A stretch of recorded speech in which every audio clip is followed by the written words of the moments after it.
And then in terms of your bookkeeping, your accounting services, obviously you've all spoken about that already today.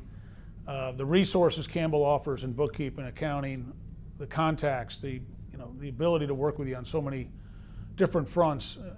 Could you see that with your prior management? Yeah, and just for example, availability of auditors. Auditors who say, no, it doesn't belong in that fund, it belongs in this fund. Because they've had all the experience in the world about it. But rookies, we're just sitting there putting things where we think they belong. But they're able to come in, and the managers are so well trained, they tell you, no, that belongs in this category, not that category. And it makes a lot of sense. And we were able to go from we're going to assess you for everything, to now having a reserve fund, because we were taught that's best practices. We're able to plan now for this. And Campbell's providing that help. Yes. Yeah. Nick, same thoughts? No, I would agree, but I also go back just the experience of watching everything basically pulled together and executed so well. I think in some cases, matter of fact, we have a building right next to us who has a manager in place, and we understand that they are going to go with Campbell and keep their present manager. But what they want is that backstop, if you will, that huge organization that people don't see, that's behind the scenes. That backs up that person right, on your property. That gives you the consistency, and it gives you the relationships, and it gives you the predictability for an association to be successful.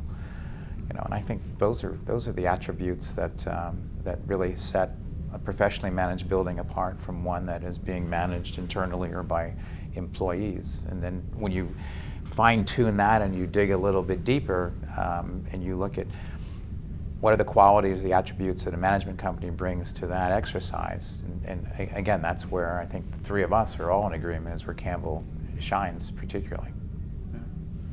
Doc? As Jack mentioned, reserves. Our building was built in 1980.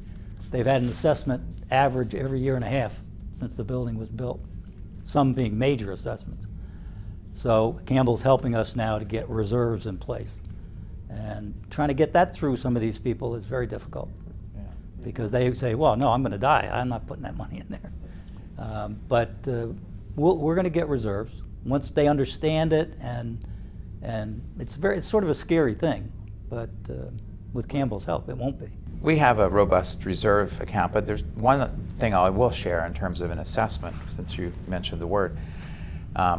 While we were still talking to Campbell and before they were fully on board, one of the principals asked us, had we done the assessment, special assessment for hurricane damage from Irma, because it was very apparent our property had all our exterior lights had been destroyed, so there was a variation of surplus lights that none of them matched. It looked like a surplus kind of a deal, and nobody had done it, and so the principal basically said, well, you should do an assessment because you can use the H06.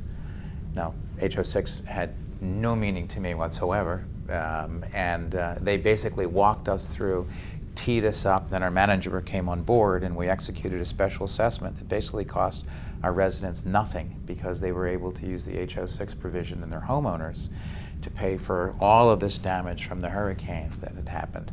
Now, that might sound real simple, but previous board and a half basically had waddled down the lane, not paying attention to the damage and unaware that you could actually do this exercise to repair the exterior of the lighting.